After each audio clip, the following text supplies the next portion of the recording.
Okay, guys. Well, good morning. I'm officially going to start the recording. And you guys said you could see my screen, so somebody please tell me if you can't. All right. Well, good morning. It's September 2024 for the Communities of Practice. We've got a full agenda like we always do. I'm so glad you guys could join us. For today, we are going to do kind of a different method. We're going to try and make sure that we have a space for y'all to discuss things because that's kind of what a community practice is for. So we want to make sure that we take time to do celebrations, shout outs, focus on some upcoming training, recap July, hot topics, news, legislation, because hey, we're starting another session soon. Oh boy, oh boy.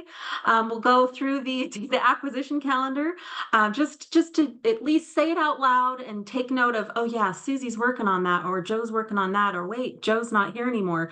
We need to assign that to somebody, those types of things.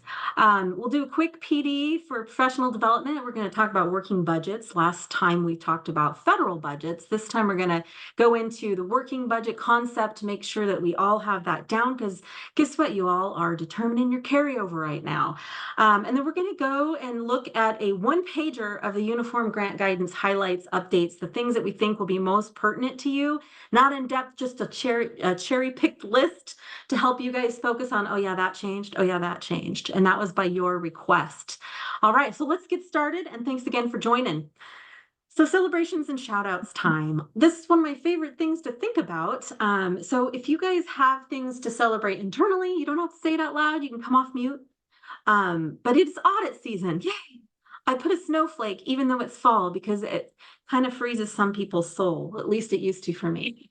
But fall is coming. Yay, the leaves, they're starting to change in some spots. It's crazy. It sort of felt like fall weather this week for me. So what are you excited about this fall? Are there things that are just, yeah, we've hired our full staff. We've had all our meetings. Anybody want to take a minute and share anything exciting? Yeah.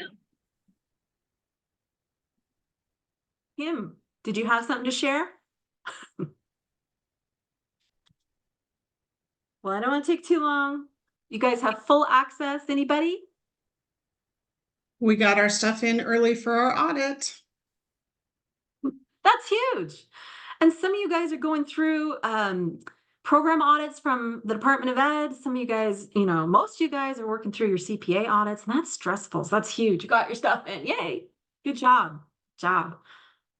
I know there's little moments too, even if it's like, hey, this one person just graduated. Yeah, I mean, or whatever it might be. Lots of things to celebrate. Okay, well, let's do a little housekeeping and keep celebrating. Keep putting in the chat if there's something you want to share. So this is kind of from our programmatic team here. Let's talk about applications. Me first. Preliminary FFGCA applications were due back in June, and you guys did those. That's for our maintenance of effort testing. It says, I'm going to spend at least that much more next year. So that's your budget. You say, hey, I want the money. I'm going to budget for that. Then the final application is a whole other set of stuff you guys got to do, but it's timed to be due in November because that's when your budget or your audits are due. Sorry, your audits to the state are due, and you need your audited financial information to report what you did last year. So that's what we call a compliance test. So both of those are based off of what's called maintenance of effort. So that is, what did I spend out of my general fund before I spent my federal funds from the IDEA perspective, right? That's your skin in the game. You guys have to transparently demonstrate that to qualify, and then I can fund you out of the GRA. Yay. Okay, so I haven't sent out the reminder on that, mostly because I have in this third block here, we're going to have some tiny adjustments. We have to adjust for the new and significant expansions. Normally I do that in the spring and the next year, but we're going to try and align with federal programs this year and make that final adjustment. I'm going to try and make it as painless as I can, so we'll talk about that soon. They should be just tiny tweaks. Okay, but that's something to keep on your radar. Oh yeah, I have to do that second application. All right. Now, CFSGA application highlights, they've been reviewing those as well. A little bit different process, but you got to be aware of the comments and things that come back from them in case they have some other actions or needs for you guys. So please be patient there, as they've got a whole bunch of you guys to be dealing back and forth with. And they're trying to make sure everybody gets into compliance for that so they can also approve you guys and fund you. I know you guys need the money. Okay, so make sure you have, when you make those adjustments and you hit save, that you also resubmit those applications. Same with mine. When I go through and I review yours, if I kick it back to you and say it needs something, you gotta, yes, fix it, but second, you gotta resubmit the thing. So if you have questions on that, let us know. All right. Big red bubble here for you guys. Don't forget, we have a lot of funds that are expiring. So yes, you do have some closeout time on most of those, but don't leave money on the table. Everything should be obligated. So make sure that you're drawing down those funds or telling us, I'm done, I got nothing else. That's still super helpful so we can liquidate it and just, that's one more for us to cross out that we're done with, and everyone can move on. But yeah, if you have questions on that, ask and reach out to your individual grant officer here, so that we can help you. Now, again, this back from last month, but just continuing that those expenses have to align from those ESSER grants. They have to still align with your plans. So if you have made a plan adjustment, no, you're good. Those last minute purchases still have to identify. So if you're not sure, make sure you reach out to the coordinators there to make sure that you're still in alignment before you go buy something or before you think that that's okay. All right. Now, special education gave out these little mini grants. Most of you guys got notifications on those. These were to address the special learning disability changes to make sure that you guys could either attend a SESTA regional training, which many of you guys did. So if so, perfect application of these funds. You guys claim some mileage substitute cost, extra duty if it was off duty and you had to pay extra hours that were outside of your contract allowable expenses. We did retro them to July in case you guys had done some of the SESTA modules or anything else. So if you have questions individually, let me know. We want you to spend that money. We don't want you to have to spend your regular grant for that. That's what this extra supplemental piece is. Now let's talk about training opportunities. Hopefully many of you guys are going to the ESEA IDEA conference next week. And it includes assessment too, so let's not forget those guys. Are very many of you guys going? Anybody? Somebody? Hopefully many of you. There's going to be an amazing keynote speaker. And you guys, if you have attended this before, you will know that this is a great chance for us to present to you on the how to do stuffs. So for newbies, excellent opportunity on day one. It's kind of a 101 based session. Whereas those of you that are more advanced, there's going to be a lot more sessions on the other days for you to attend, as well as those amazing keynotes. And I get questions about, well, I'm in the business office. I don't, sometimes the content's there and sometimes it's not. I'll tell you, we're doing an hour session on uniform grant guidance in depth, the ins and outs, a real whole hour dedicated to it. Today, we're just giving you a little one pager of here's the super highlights, Cliff Notes version. But I'm also doing sessions on Medicaid. There's going to be title sessions. There's so many sessions. So you guys, if you're there, just know that you will get your time's worth for some great professional development. Now let's go recap July. July, we talked about, I'm not going to recap everything, but we did talk about obligation of funds. So if you guys have questions on this, I've given you the citation. We have this in prior trainings. There's some grids and graphs we talked about that different types of expenditures are different types of obligation terms. Like if you order something and you swipe your Visa card in September and the grant ends in September, but it didn't get delivered till possibly just a little after that, you're still okay because you obligated, you paid for it, you're contractually obligated. But if it comes to payroll and time and people doing something, even if you say, well, I set up the training in September, but it's not until October 4th, and you pay people from that time in October 4th, that's not going to meet obligation. So there's some nuances. So please pay attention because we know you guys have grants expiring. We want you to use the money. If you have a question, please reach out individually. We want to make sure you understand it. All right, now we also talked last time, and way back in July, gosh, where did the time go? We talked about budgets in general, but we came at it with a real focus on the federal side. We gave you all the CFRs and the reasons that the feds make us do these things. But today we'll talk a little bit differently on some of the concepts of why you should have a good budget in place anyway for your own personal needs and because of state stuff. Okay. So we talked about why do we have to do these applications and why are they so cumbersome maybe some of the time, and it's to meet all these necessary things that we have to be able to demonstrate we have in place and that we've checked based on cost principles and management and so on. And speaking of the financial management, this was the one that we really dove into last time about how you have to expend an account really to a T. And you have to make sure that you don't commingle funds. You have to make sure that there's sufficient documentation and record keeping. You have to be able to trace the funds back to establish that they were used according to the statutes. If it's a federal grant, in general, the intent behind the money, right? And in terms of whatever it's about for the what are the conditions, what was the premise, what's the purpose of that program or that funding stream, right? So that's what we talked about. And I kind of blocked it out a little differently for you guys on the financial management side, just to make sure that you provide the following. You have to make sure you have proper identification. And those of you going through audits, like yay to Casey for getting Salmon's audit materials in. Yay. But when you do that, you have to be able to associate all the different funding streams and pull them apart and be able to demonstrate how you use the funding.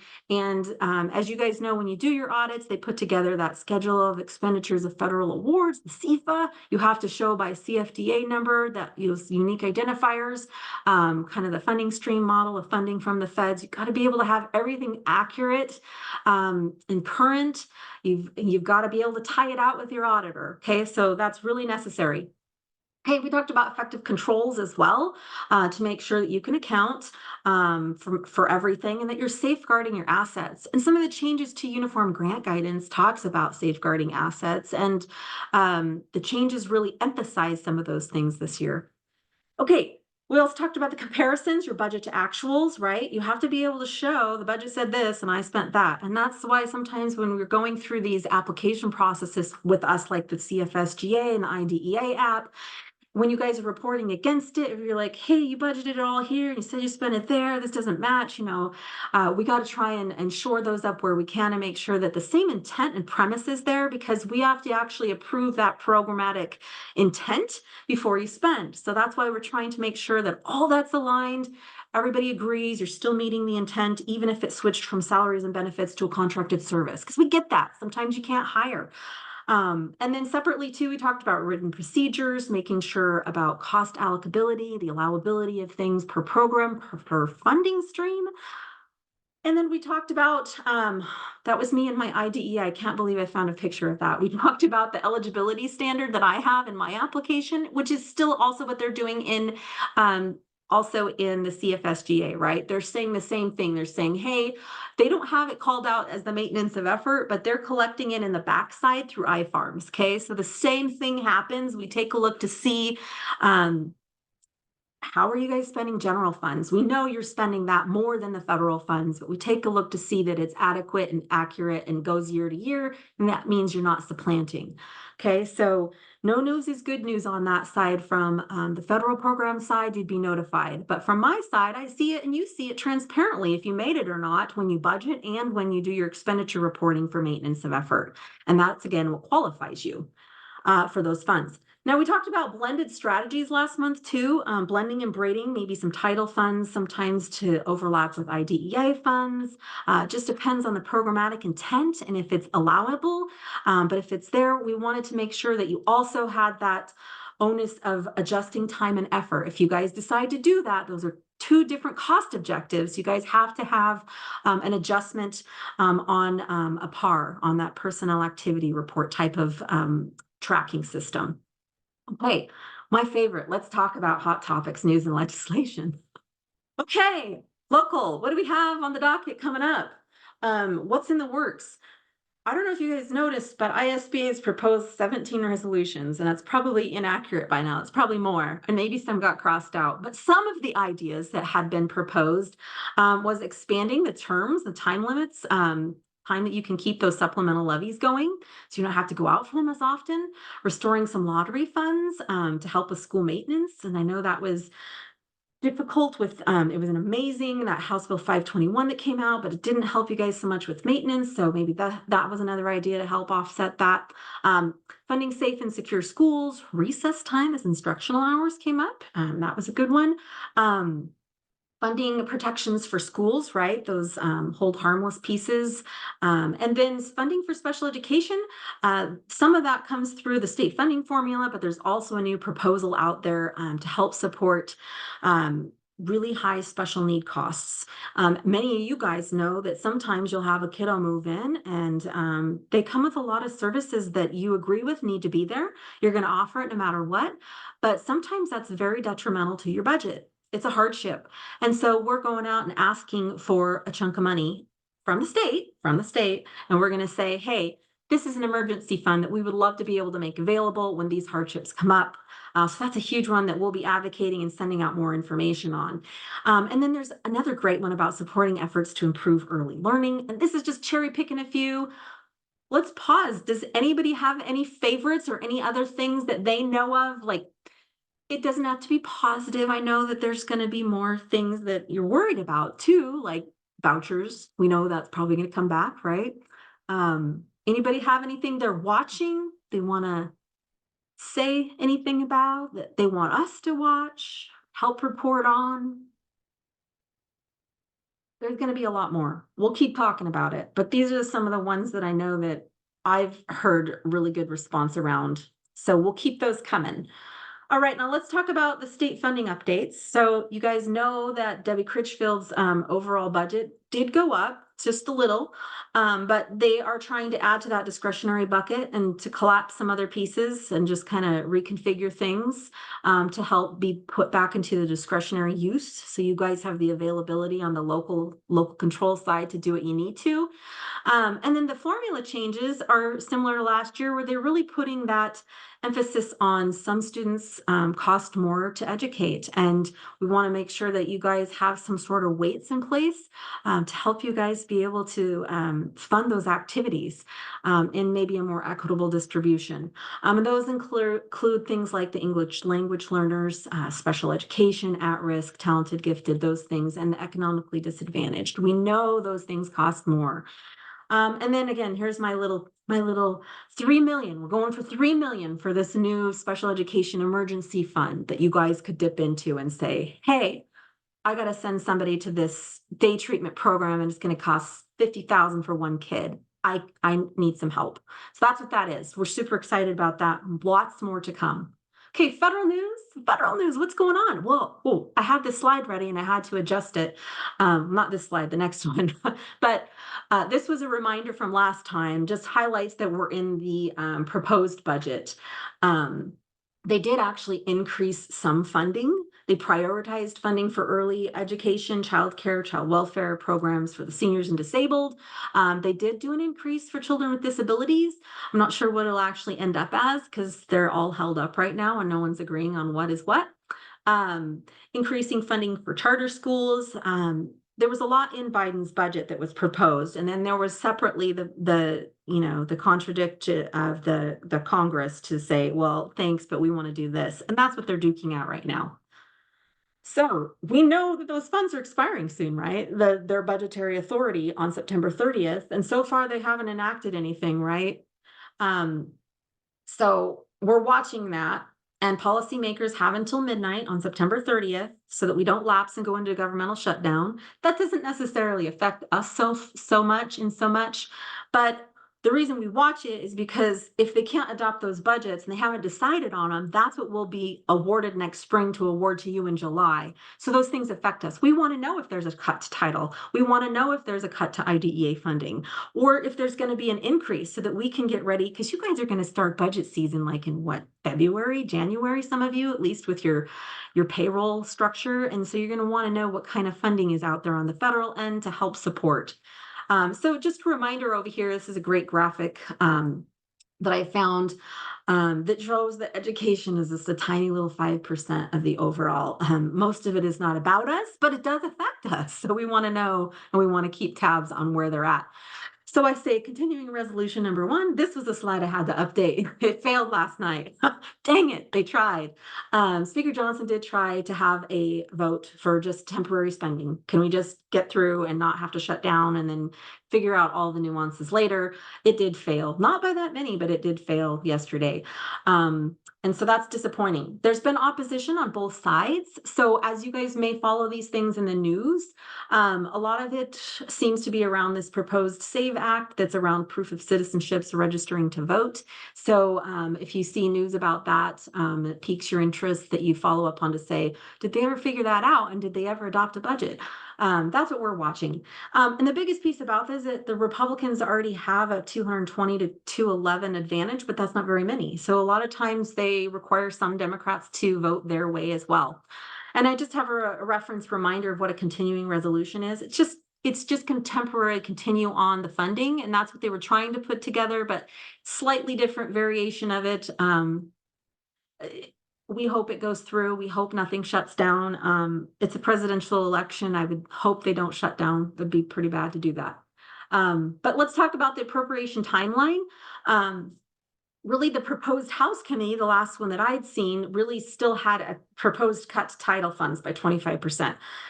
I don't think that's going to happen. I don't have a crystal ball, although if we look at historically what happens, that hasn't happened. So there's been lots of talks about distributing things differently in the forms of other block grants and whatnot. But at the end of the day, we can't really truly speculate. Just because it's in there does not mean it's going to happen. So we'll try and keep you updated as we see more things come out about that. But we really do hope that they will get a continuing resolution passed soon. It's not going to tell us, though, what we're going to get on the education budget side. And last year, we didn't get that till, was it late April or May? It was so late in the year. We had like 6 continuing resolutions. So hopefully this will happen. Okay, let's talk really fast about the radar. What's our radar? What's going on this month? There actually wasn't hardly anything going on this month. I mean, there's still big deals, but sometimes it's like 5 pages long. I didn't filter it all. There's quite a few in here for special education and federal programs, though. So we want to just take note that there's definitely some compliance pieces around special education that you guys need to report on if it applies to you. This coordinated early intervening services is a voluntary thing that you can do, and I didn't have anyone do it last year. So that's nothing that you guys need to worry about because nobody qualified for it or nobody did it, so no one has to report back on it. On the timeline compliance notifications from Debbie Smith, please pay attention to those. They want to make sure you guys are compliant, and if there was a change to make, that you know what to do. Now, also, there's stuff for that Todd King's going to be collecting through public school finance, those IC submissions, those data submissions. We've got some migrant ed stuff. You've got Title 1A reporting and the neglected and delinquent program. So you can see the coordinators listed here. If you need to reach out to them, please do. If you're new and you don't know where this is or what this is, and I have a question that just came in, where is the data acquisition calendar located? If you go to the IDE or the Department of Ed page, and then you go to public school finance, you'll see a brown colored icon. It's real big right when you go to that page, and just double click on that and it downloads a nice Excel sheet that you can filter all this by month. Plan yourselves a timeline. That's really why we do this every month, is that we say what's happening that we want to make sure we don't forget about this month. And now let's look at next month. Let's take a look at October so that we have this on our radar. There's more McKinney-Vento stuff coming up. There's some immigrant students stuff coming up. A lot of IC submissions, right? You've got your final low income counts and your enrollment counts that are what we're waiting for those final adjustments to some of the federal grant allocations. So if there's a new charter or that you were significantly expanding, you're going to get an email this week that says, thanks for telling us. We estimate, that you're expanding or you're new. We've estimated your allocations. Now tell us who actually is registered, and we're going to make an adjustment, right? So those things are all going to be happening. But again, we have the list of names here. So if you can't get a hold of one, most of them have a secondary person to talk to. And if not, call anybody here. We all work together. I can walk across the hall and find out, where someone sits for you. Okay. Hey, thanks, Michelle, for putting that link in the chat as well. So let's just make sure you guys are aware of that.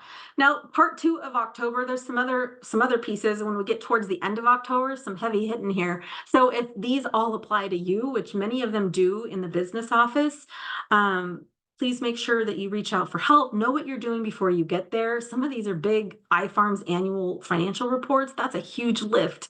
You can't do that in one day, right? So, and that's going to be tied to your audit. And if you're closed out and you finished all your accruals and you've made it far enough to be able to do those reporting. So yeah, lots of expenditure financial stuff. So business office, you're going to be very, very busy. Again, we are just looking at this, keeping it on our radar. Now let's talk about working budgets. Yay. Working budgets are important. Why do I need one? Well, there's lots of federal reasons. We've kind of talked about those in July, so I'm not really going to get into them too much, but I want to highlight here that federal grant management does require it. You've got your reference here in the Uniform Grant Guidance, but we also have Idaho state laws, and they require us to have budgets to appropriate for spending, okay? But then also, when you're supposed to review your district budget periodically and make appropriate adjustments where you need to, so that you're spending where you have authority. That's what that means. So appropriations need to be, and transparency, right? That's to your board, to your constituents. The budget needs to be reasonable and it needs to be, where you need to spend the money.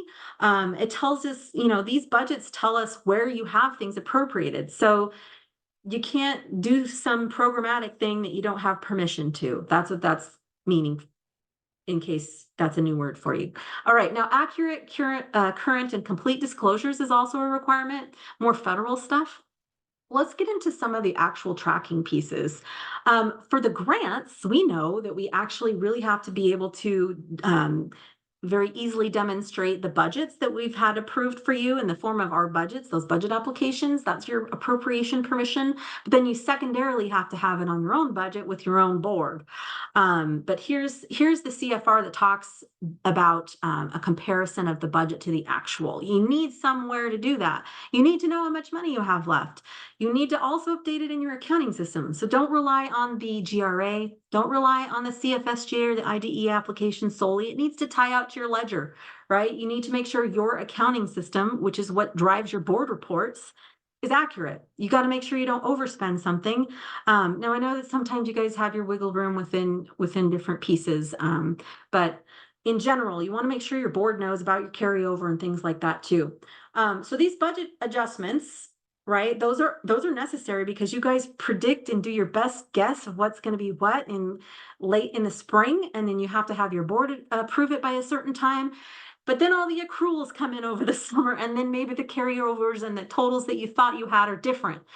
So the code in Idaho section 337019 is not, that's where you can reference this, but the code is not super specific for Idaho code. It doesn't say exactly when you have to, except it says periodically. So some folks do a working budget kind of off the books, not necessarily like an actual supplemental budget. They kind of do an appropriation watch, right? They've got an appropriation tracker.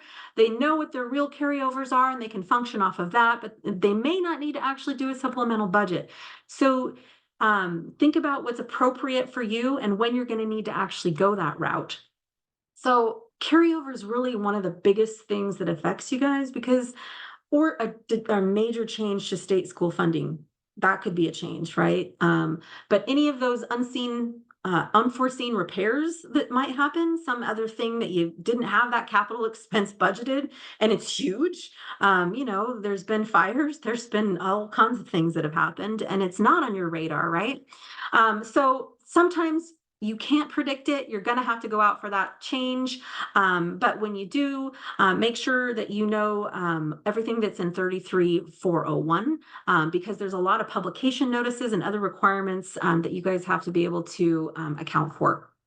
Now, formula dollars, and let's get into the grants again, because this is the communities of practice about grants. All right, we talk about what's called forwarded funding. It's carryover. It's a provision of budget authority that becomes available for obligation in the last quarter of the last year, right? So you're getting ready to roll it forward, but we know that you don't always have all your accruals down, right? So that's again why it has to be adjusted. But let's have this example. If a district has yet to expend the full amount of your Title I dollars in the last quarter of the fiscal year, it's carried in. It's still yours, right? You just have to reabsorb it and reaccount for it. I'm going to have a new allocation plus this much from last year that's not erased. It's just comes together.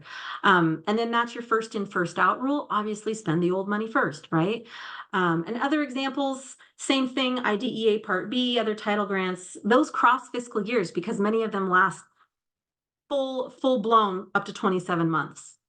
Okay, so let's talk about a little bit more about when you have to. If you have a change within a major function area like instruction, that are within, sometimes you don't have to make an adjustment, but if you have to make one between, then you might need to, right? So if you need an increase, like maybe you got some new grant that was a lot more money, you just don't have that wiggle room in your appropriation anywhere. Maybe you over budget a little when you account for carryover, but then I gave you a new mini grant. The mini grant's not very big, but let's say it was big. Those are the types of things you may need to go to your board for. And this comes from this guidance comes from our iFarms manual, and I'll have a link in there that I think is important for new folks to know. And that's also on that school finance page. And I do have the link in here, and maybe we can get somebody to get that one in the chat. But I want to make sure that I've gotten some pushback about people saying, "Well, I don't do a budget adjustment because I don't need a supplemental budget." But you do need to know how much money you have. So that's why I'm saying if there's some other way you guys can articulate, put this together so that you guys can know what your true carryover and availability of funds are. You want to be transparent with that. Again, just refocusing on supplemental budgets, that's actually amending a true budget. And there's local budget law that defines those procedures. So you have to follow all of those. It's not just, I'm going to go walk down and tell the superintendent I'm adjusting the budget. If it's a true supplemental, you guys know you need to go out for the supplemental budget. And you have to notify your board of trustees. You've got to post. And so all these different things have to be agreed upon because the school board is your fiduciary responsibility. They hold their full responsibility. They're in charge. They tell you you're approved to do these things. They agree on the measures that you're taking. They agree on the budgets. Therefore, go ahead and authorize the funding. Okay, so I know this is super easy for a lot of the business managers, this, but we're talking about this also so that programmatic folks that are on understand those things, so that there's a lot of nuances that they don't maybe understand, that they now have a concept of where to go with that. And then let's talk about GASB really quick too.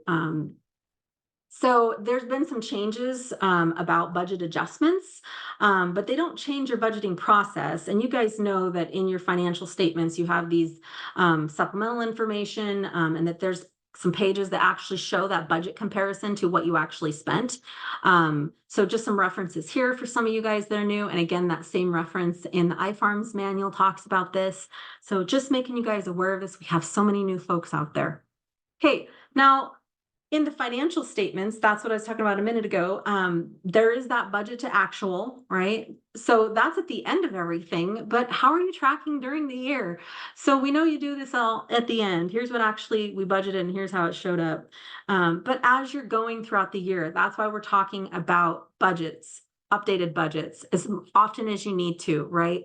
When things change, right? When you can't hire your staff for yourself and now it's a contracted service, it could end up being the same-ish dollar amount, but it's a contracted service. It's paid out differently. So make sure that you redirect where you need to, that you're following these budgetary laws. This is more informational for you guys than anything.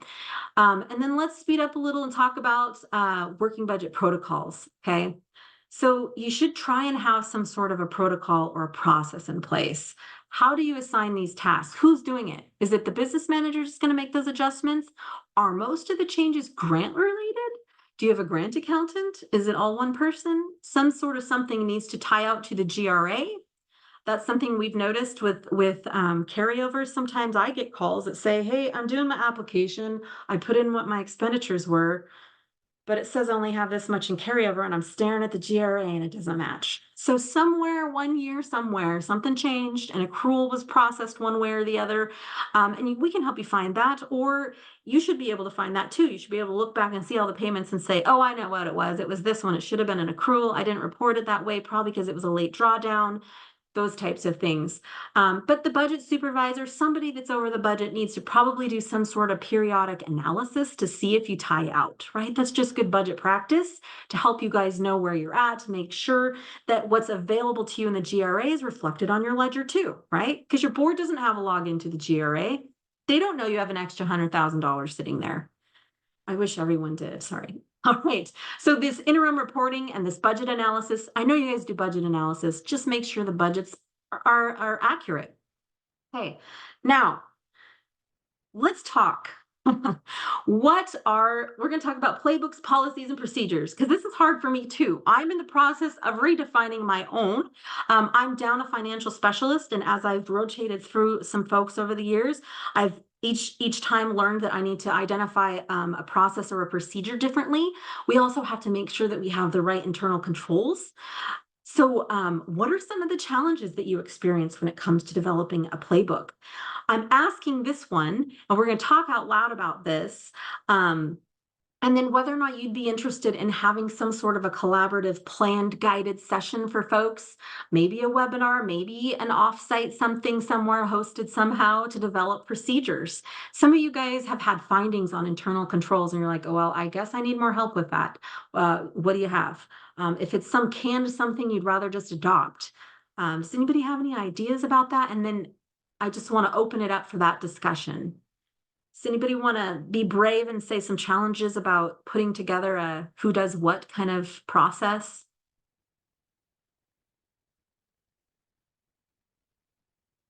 Have Maddie launch a poll in the background while you guys are thinking about this, but feel free to come off mute during that time. Maddie, thank you so much. I am just curious. What are your thoughts? Do you have processes by role and for internal controls?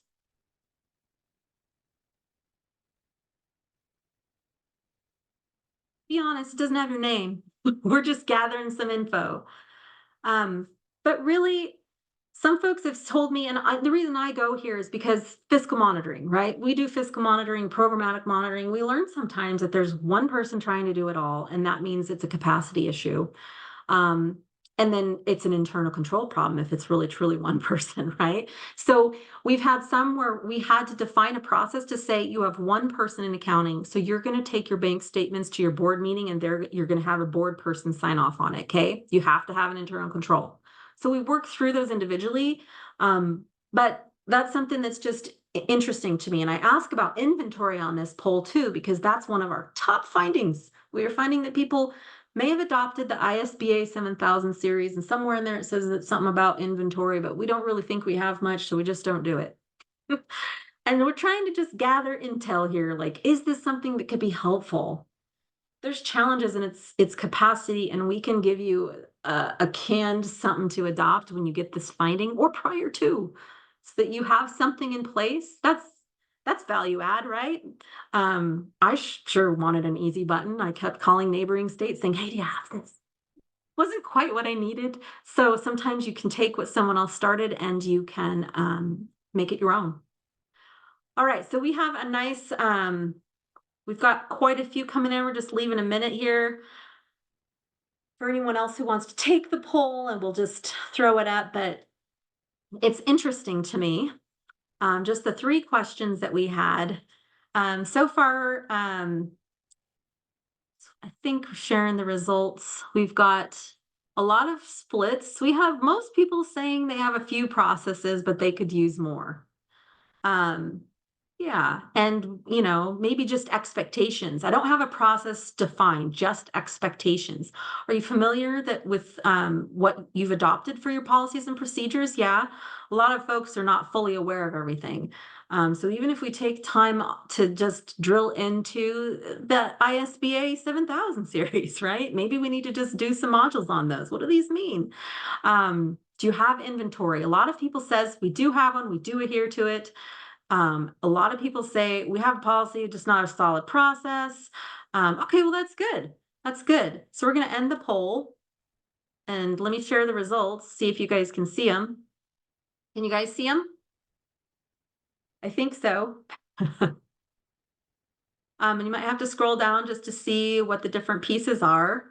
But yeah, interesting. So that's something we want to just keep doing little polls like that, gathering intel, what's helpful to y'all.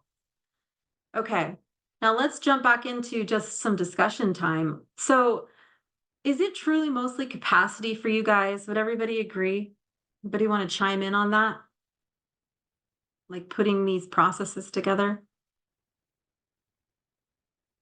What about the planned and guided sessions? Would that be helpful? Even if it was at some other conference or something that was done, maybe it's next year at one of these ESEA IDA conferences. That'd be something you might want to attend. That would have a step-by-step or maybe even a template for you to use.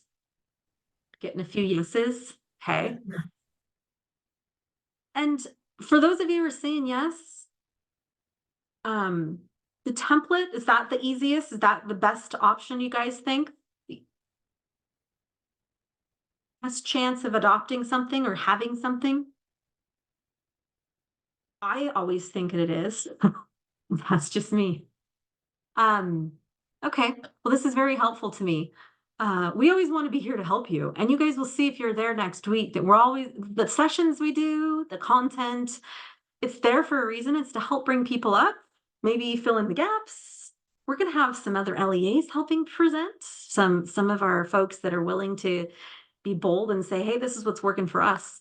You know, why not share with the masses? Because why have to recreate the wheel? Okay. That's very helpful. So yeah, let's put this on the back burner and let's keep going. If you guys have more comments to send me individually or not, please do. I wanted to talk about briefly, as we keep talking about budgets, about I've had someone ask me this the other day. What's the difference between the green book and the yellow book? So I kind of just have it spelled out here. The green book's the internal controls for federal government, and a lot of that process is what we use back with you guys. And they align to the uniform grant guidance. The yellow book is a little bit different. That's your governmental auditing standards. And so that's what your auditors are going by. Although it's still useful for you guys, because as we've trained on before, if you want to take a look at what they're going to audit you on, it's a good thing to be familiar with, right? But I just wanted to address the differences real quick because I had that question pop up in an email. And so let's say, what is the Green Book saying about budgeting? They say a lot, actually. They talk about the importance of effective budgeting is really your main internal control. To make sure that you're promoting responsibility, the transparency piece, and achieving the organizational goals, right? So that's really where it comes from. But they talk about planning and execution. You've got to have a great process in place so that you can finally get to your final budget and so that you can monitor expenses, monitoring and reviewing. And I highlighted, as you guys probably hate that I do, but the comparisons. This is the budget to actual, right? This is so important. You have to be able to document the variances and changes, okay? What else do they say? They really talk about these strong internal controls that talk about the processes you may go through if you make those budgetary adjustments, when and if you go to a board for something. It talks a lot about risk management, right? Because if you don't have a contingency fund, or if you don't have measures in place to be able to deal with unexpected costs and such, so that's really important to your overall budget. And they talk about the accountability, and that's that accountability and transparency. Did we do what we said we were going to do according to law, according to our allocation and our appropriation? And then other things that they also talk about why else should we update the budgets? It's your update of your financial status, right? If you don't show how much money you have and it shows you're spent out more than you actually are, that could cause panic and it could restrict what you guys do within the program, right? But then too, you need to make sure that it's reflective in case you have that need for that contingency plan, if you needed to go another direction or you needed to supplement a program because of this other thing happened, like one of those kiddos that moved in that costs more to serve. This financial control piece allows you guys to track that spending against your goal, right? The whole goal. And a lot of you guys know within your budgets, you're telling a story and you have to then go report on it to the board. What did or didn't happen? Sometimes you guys have programmatic folks that come in and talk about that too. And they say that new funding stream that you guys provided allowed us to do these things. It allows you guys to adopt or adapt to changing priorities too that your board may direct you to, or the superintendent or any other association that may come into play. It really, the other thing about, I think about the risk management side of it, you can identify problems early, right? If you've done a contract for $50,000 for somebody and you're only through December and they've already used 48,000 of it, you can see those things. You may need to do an extension. You may need to look for another pot of money and say, hey, we still need this work to happen and it's been very successful, or maybe it wasn't successful, right? Maybe it was something that cost way more than you thought, or it was a lot more tedious than you thought. So it used all your resources. And back to resources, when you focus on a working budget and budget to actuals on a regular timeline with your programmatic folks, not just your school board and superintendent, but when you do those working budget reports with your program officers, your program managers, that helps you guys improve your decision making, right? Hey, since you didn't hire those 3 people, we have a cost savings. I've got it plugged in here, but if you decide you'd rather redirect that to something else, we could take that 20,000 and move it over and do this other thing you talked about that was on your wish list. And the accountability also, just making sure that we're tracking, we're looking that we're meeting the financial goals too, that we're utilizing the right pot of money where we need to, and we're not growing maintenance of effort because we use the IDEA money or we use the Title I money and we used it appropriately. But really, you guys know this, the budget overall serves as your tool. It's your dynamic tool in and out of what's happening. You're maintaining control and flexibility legally where you need to make those adjustments, right? And don't forget time and effort. Please, please, please. You guys are making all these adjustments all the time, and it falls off people's radar because they think of it maybe as just once or twice a year, but you really just need to align to that. What changed in the budget is everybody plugged the same place they were for the same cost objectives and re-sign off on those, okay? You got to make sure that you capture everything and recertify it. Second half of the year, so-and-so got promoted and they're now over here. So make sure that you've got the time and effort matching where they're paid, okay? Now, let's come to the summary of top changes to the uniform grant guidance. And this is kind of messy and there's a lot on here. This is just me showing you what I'll put on a nicer document and publish and post on our websites for you guys. There's a lot on here. These are the main things that we have discussed that we think will most likely affect you all in the school world. We're doing a whole hour on this at those sessions next week on Monday at the ESEA IDEA conference, and we'll be able to share that presentation out as well. One of the biggest ones for audits, single audit, you went up from 750,000 to $1 million. There's increases on the value of equipment up to 10,000 now, that doubled. And those types of changes right there, may not affect you if you're larger, but if you're tiny and you had all this ESSER funding and supplemental funding there that maybe has gone away, maybe you slipped under $1 million now, and you don't even have to have a single audit. Procurement, they added something about the standards that adds board members for conflict of interest and whatnot too. Competition, they've made a lot of changes around procurement transactions. You can even have a scoring mechanism. So they actually kind of made it more lenient on some of the things you can do around competition and what might end up being less competitive, whereas before it was really rigid for you guys to have to say, I need a sole source because it's the only person I can get, or the only service available. Contracts cost and price are different. You have to perform cost benefit price analysis on some things that are a little bit different from before. The indirect piece, not so much applicable to you guys don't use that, but you may have other contractors or businesses you work with that may have raised their indirect that they then bill you for. So that's something to keep on your radar. Certifications, there's a lot more certifying whenever you apply for funds. For your funds, request payments in the GRA or submit financial reports. There's new certification language that may not have been on every one of those. It's currently in your GRA, but it may not have been in everything else. So I know when you guys, there's assurance sections that might get slightly modified for next year's applications and whatnot that will show all of this in there to make sure that we're in compliance since it's effective on October 1st. Cybersecurity was a new internal control. That's where they think of this as a huge internal control. Whistleblower protections are there whenever it's reasonable to believe there's evidence of gross mismanagement. Inventory, there's some changes with inventory. You actually have to report to your agency that you got the money from if there's damage or there's lost or stolen things.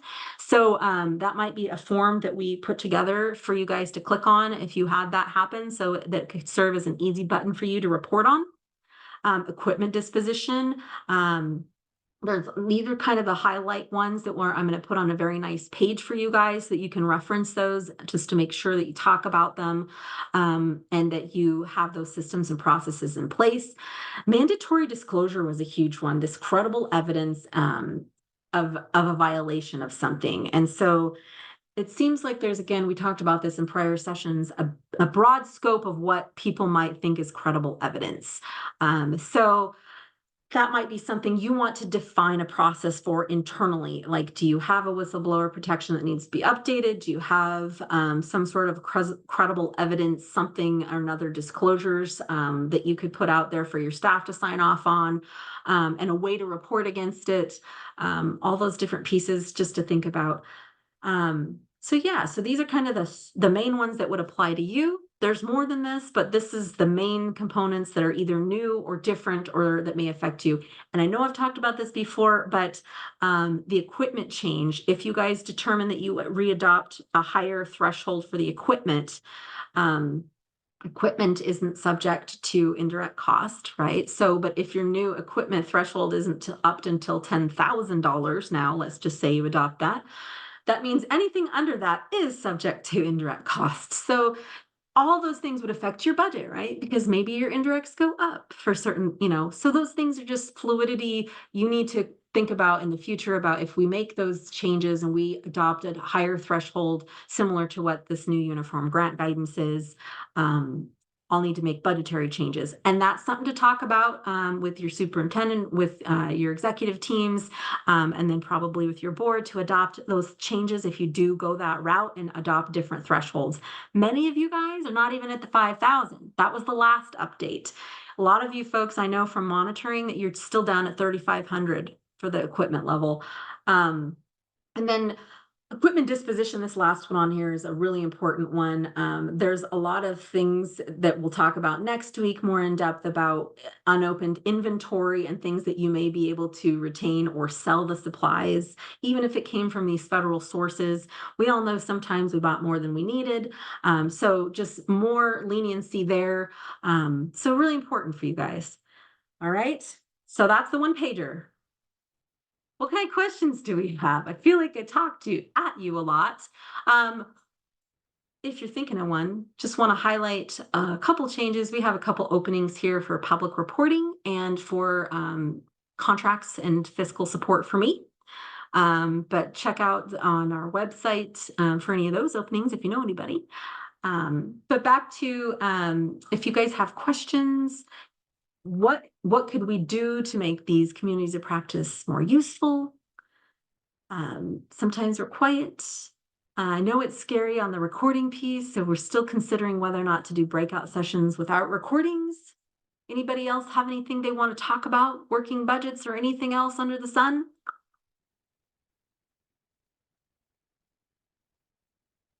All right. You guys go get them this week. I might give you a few minutes of your life back. But I want to thank everybody for attending, for all the work you guys do, continuously adapting, and we will see you next time on Communities of Practice. Thanks for joining today. Bye-bye.